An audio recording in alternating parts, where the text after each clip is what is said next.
Présent depuis les débuts d'Affaires conclues, François Kasbardina est revenu sur les moments marquants de l'émission d'enchères. Entretien. Présent depuis les débuts de l'émission Affaires conclues, François Kasbardina est rapidement devenu l'un des acheteurs incontournables de l'émission. En plus de son expertise pointue, notamment grâce à sa formation d'ébéniste, le brocanteur de 43 ans a marqué les téléspectateurs lors d'un prime spécial avec des célébrités. Il s'était montré particulièrement ému lors du passage de la chanteuse Natacha Saint-Pierre qui avait évoqué la maladie rare de son fils. Une histoire qui a fait écho à la sienne sur laquelle il a accepté de revenir. Autre moment fort avec l'artisan, plus cocasse cette fois, sa maladresse avec une montre signée Jean-Charles de Castelbajac en salle des ventes.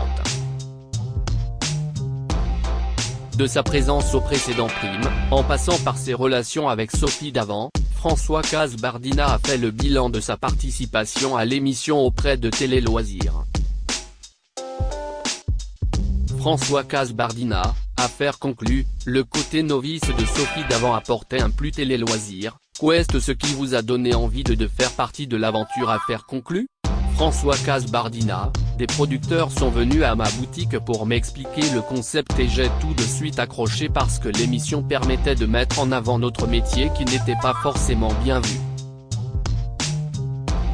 J'avais déjà l'expérience d'une émission télé sur RMC, Enchères Made in France, note de la rédaction, qui m'avait amusé, alors j'ai dit oui. Vous avez tout de suite cru au concept de l'émission? Oui, je savais que ça marcherait. J'ai trouvé l'idée novatrice, monsieur et madame tout le monde qui ramène son objet face caméra comme dans la réalité de notre métier. Le côté novice de Sophie Davant sur les objets apportait dès le début un plus sur l'émission. Comment êtes-vous arrivé dans le métier? J'ai commencé la brocante vers 8 ans avec mon père qui était du métier. Au début, cela ne me passionnait pas plus que ça même si j'avais quand même ce goût des beaux objets. Quand j'étais gamin, j'avais une chambre à coucher Louis XV. Comme je n'étais pas bon à l'école, mon père m'a proposé d'aller voir ce que faisait son ébéniste et ça m'a plu. J'ai fait un CAP puis je suis finalement revenu vers la brocante en parallèle. Votre casquette d'ébéniste doit être un gros atout face aux autres acheteurs. Si est sûr que je vais pouvoir chiffrer plus rapidement les restaurations et anticiper les complications qu'il peut y avoir par rapport à certains. Le gros avantage aussi, si est que je n'aille pas à payer un intermédiaire puisque si est moi qui le fais. Après, il faut vraiment que l'objet en vaille la peine, parce que je sais le nombre d'heures que je vais devoir passer dessus. Aurore Maurice nous avait raconté qu'elle était souvent en rivalité avec Damien Tison sur les enchères. Est-ce que vous aussi vous retrouvez souvent confronté aux mêmes acheteurs? Avec Caroline, Marjoridon, note de la rédaction, que je connais depuis longtemps. Quand on voit un objet, on sait déjà qu'on va se retrouver l'un contre l'autre, parce qu'on a la même sensibilité mais si est rigolo, on s'en amuse. J'ai eu un peu de larmes aux yeux. Qu'est-ce ce qui fait que vous allez craquer sur un objet? Je vais naturellement plus être attiré par des objets travaillés par des artisans plutôt que sur des pièces des années 70-80 où ce sont des machines qui ont fait l'objet. Mais je reste très éclectique dans les époques parce que je considère que de tout temps, il y a eu des bons artisans. Et votre plus gros coup de cœur depuis le début? Un vase art nouveau que j'ai offert à ma femme m'a marqué. J'ai su tout de suite que ça lui plairait et je ne me suis pas trompé. Mais parfois le coup de cœur ne vient pas au moment de la vente. Il y avait un bronze que j'ai acheté en très mauvais état que j'ai restauré moi-même. Au fur et à mesure que j'avançais, je me disais qu'il était vraiment pas mal, et au final, je l'ai gardé pour moi. Est-ce que vous avez des précisions sur les objets avant l'arrivée de l'acheteur, sur des éventuels défauts par exemple? Non, tout se fait en simultané, l'expertise puis la vente, note de la rédaction. On a le temps de faire le tour quand ce sont des gros objets comme une commode ou un lustre le temps de l'installation, et on ne se prive pas parce qu'on est impatient comme des enfants. Quand si est-il un petit objet, les vendeurs arrivent avec, donc si est-il la surprise totale. Quelles sont vos relations avec Sophie d'avant? J'ai tout de suite sympathisé avec elle.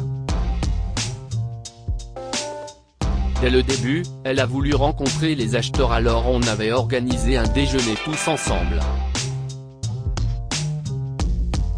Et je me souviens lui avoir dit que j'étais un peu gêné de raconter mon parcours face aux acheteurs que je ne connaissais pas et qui allaient être des concurrents. Alors elle s'est pliée au jeu de revenir, elle aussi, sur son parcours naturellement. J'apprécie aussi sa fidélité au Téléthon. Son engagement me touche. Les téléspectateurs vous ont vu particulièrement ému face à Natacha Saint-Pierre lors d'un prime. Quelles en étaient les raisons? Quand Natacha Saint-Pierre a parlé de son enfant, ça m'a ramené au mien. Je suis de nature pudique, mais dans ces moments-là, on oublie complètement les caméras. Si est devenu un échange entre nous deux et j'ai eu un peu de larmes aux yeux.